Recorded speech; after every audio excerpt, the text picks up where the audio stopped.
Guys, this is अरमान शेख और आज हम पढ़ने वाले हैं एक्सरसाइज 3.1 के क्वेश्चन नंबर 3। तो देखिए क्वेश्चन कह रहा है हमारा the cost of 2 kg apples, 2 kilo Apple का जो हमारा मूल्य है, एंड 1 kg ऑफ ग्रेप्स और 1 किलो अंगूर का on a day was found to be 160। कह रहा है एक दिन क्या देखा गया कि अगर 2 किलो एप्पल खरीदे और 1 किलो ग्रेप्स अंगूर खरीदे, तो जब उनका हमने टोटल करवाया ना पैसा, भाई कितना हो गया, तो उन्होंने कहा जी 160 रुपीज हो गया आपके।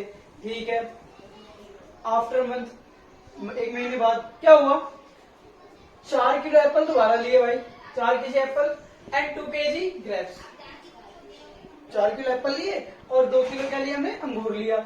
इसका हमने जब टोटल करवाया 1 महीने बाद, तो कितना हुआ जी, 300 रुपए बन गया आपके। ठीक है, इस चीज को हमें अलजेब्रिकली और ज्योमेट्रिकली, यानी आपको पहले अलजेब्रिक इक्वेशन बनाना है, बीजगणित बनाना है, फिर उसको ग्राफ पे डिनोट करना है। 2 चीज हमें करनी है। ठीक है, तो हमने क्या देखा, हमने जब टोटल कराया तो ये हमारे पैसे की बात हो रही है। जब भी जिस चीज की बात हो रही है टोटली पैसे की बात हो रही है, हमें पैसा, तो हमें ये भी पता है कि हमारे पास वजन कितना है, हमने एप्पल्स कितने लिए, ग्रेप्स कितने लिए, हमें पता है। लेकिन क्या आपको ये पता है कि कितने रुपए किलो लिए? नहीं पता ना। तो जो चीज नहीं पता हम उसको क्या करते हैं, जी हाँ, हम उसको एक्स मानते हैं या वाई मानते हैं। ठीक है, यहाँ पर हमारे पास 2 चीजें, एप्पल है और ग्रेप्स है, तो एप्पल को एक्स मानेंगे और ग्रेप्स वाले को वाई मानेंगे। किसको? उसके मूल्य को, कोस्ट को। कैसे? देखिए, हमें नहीं पता 1 किलो की कीमत क्या है। जब तक हमें 1 किलो का नहीं पता होगा, आपको अगर मैं 1 किलो का पैसा ना बताऊं और बोल दो भाई कितने रुपए हो गए 4 किलो के, तो क्या आप मानोगे? नहीं ना, पहले आप पूछोगे हाँ भाई एक्चुअली पैसा कितने हो भाई। 1 किलो का पता होगा तो हम 4 से उसको मल्टीप्लाई करेंगे तो 4 किलो का पैसा पता चलेगा हमको। ठीक है भाई केस, तो हमें 1 किलो का नहीं पता, तो लेट कर लिया हमने, मान लिया 1 केजी एप्पल्स का, 1 किलो एप्पल का, 1 केजी एप्पल्स का मूल्य कितना हो गया, एक्स हो गया। इसी तरह let the cost of 1 KG grapes, माना 1 केजी अंगूर का मूल्य, उसको हमने कितना मान लिया, वाई मान लिया। चलो जी, अब आपको पता चल गया 1 किलो एप्पल एक्स रुपए, 1 किलो ग्रेप्स वाई रुपीज। ठीक है, तो अब हम इसके बीजगणित बनाते हैं, अलजेब्रिक इक्वेशन बनाते हैं। देखिए क्या कह रहा है, 2 केजी एप्पल, ठीक है, 1 केजी का पैसा x है, तो 2 केजी का कितना हो जाएगा जी, 2x हो जाएगा ना, मल्टीप्लाई कर देंगे। हाँ, आपको पता है ना 1 किलो का x है तो 2 किलो का 2x हो गया।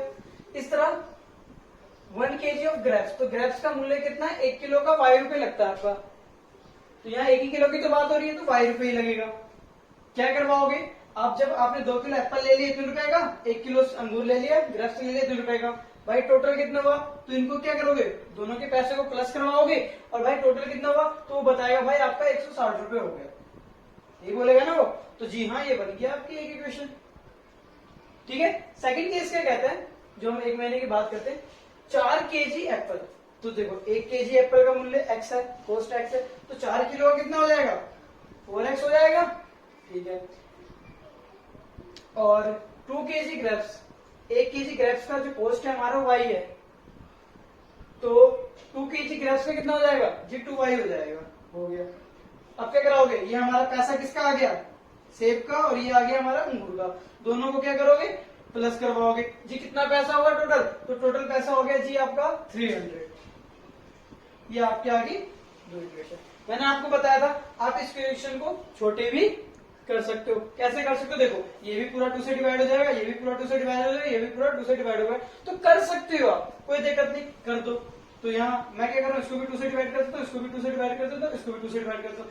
2 से 4 को काट के तो 2x आ जाएगा, प्लस 2 से 2 कट गया, y आ गया। इधर क्या हो गया, जब 2 से 300 काटेगा तो 150। तो ये एक्चुअल में हमारे सेकंड इक्वेशन आ गया।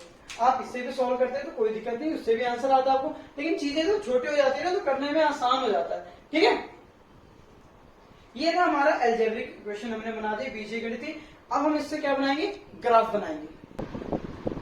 फर्स्ट ये रही हमारी इक्वेशन, सेकंड इक्वेशन ये रही। तो हम क्या करेंगे, वैल्यू निकालेंगे। सबसे पहले हमने एक टेबल तैयार कर लिया, क्योंकि हमारे यहाँ पर 2 वेरिएबल है, 2 चर है, तो एक्स और वाई लिख दिया। इस तरह यहाँ पर भी 2 वेरिएबल एक्स वाई, इसके लिए हमने डिब्बा बना लिया। अब मैं यहाँ 2 सॉल्यूशन निकालने वाला हूँ, आप 3 निकाल भी सकते हैं। देखो 3 सॉल्यूशन निकालने से क्या होता है कि आपको लाइन खींचने में ज्यादा दिक्कत नहीं होगी, तो आप 3 भी कर सकते हैं।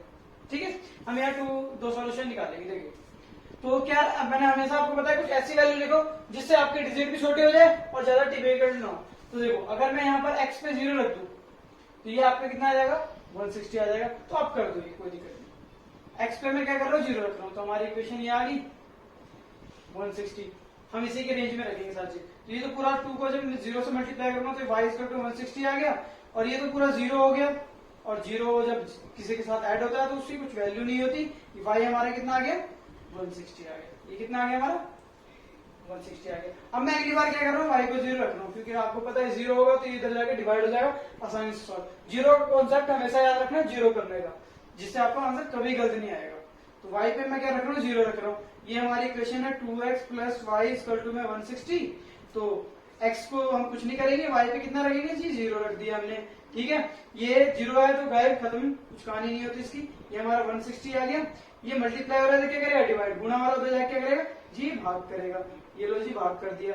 x की वैल्यू कितनी आ गई, तो 2 से जब 160 को भाग करोगे डिवाइड करोगे तो ये आपका आ जाएगा 80 आ जाएगा, ठीक है। ये हमारी आ गई 80, दो वैल्यू निकाल दी।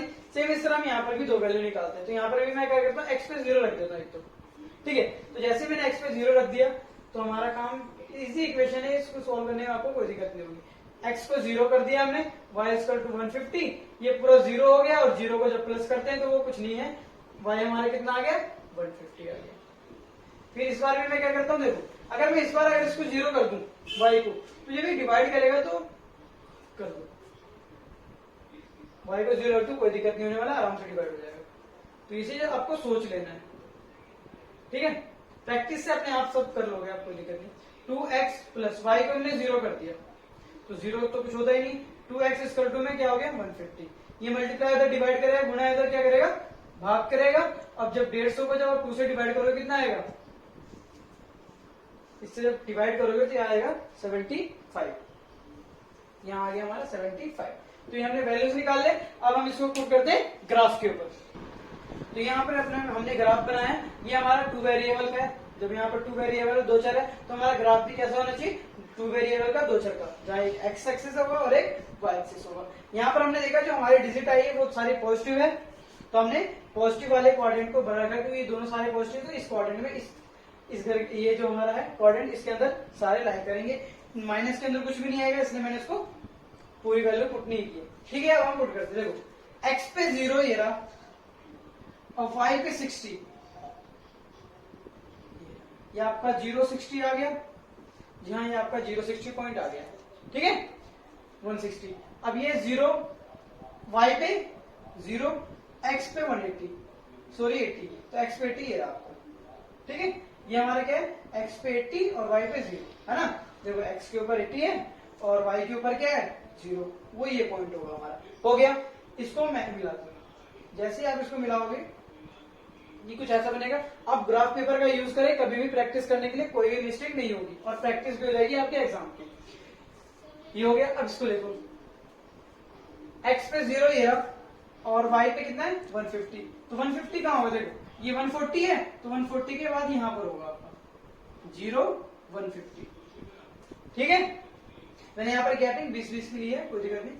अब यहाँ पर हमारा x पे 75 है, तो x पे 75 ये रहा और y पे क्या है 0, तो y पे 0 ये रहा, मतलब यहाँ पर बनेगा क्या हमारा, ये पॉइंट हमारा हो गया 075 हो गया। क्या करेंगे इनको मिला,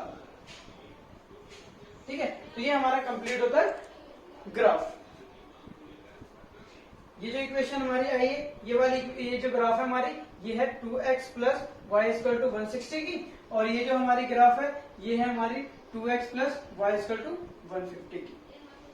आई होप आपको अच्छे से समझ में आ गया होगा। अब मिलते हैं हम नेक्स्ट क्लास में नेक्स्ट कॉन्सेप्ट के साथ, बिकॉज कॉन्सेप्ट इज पावर।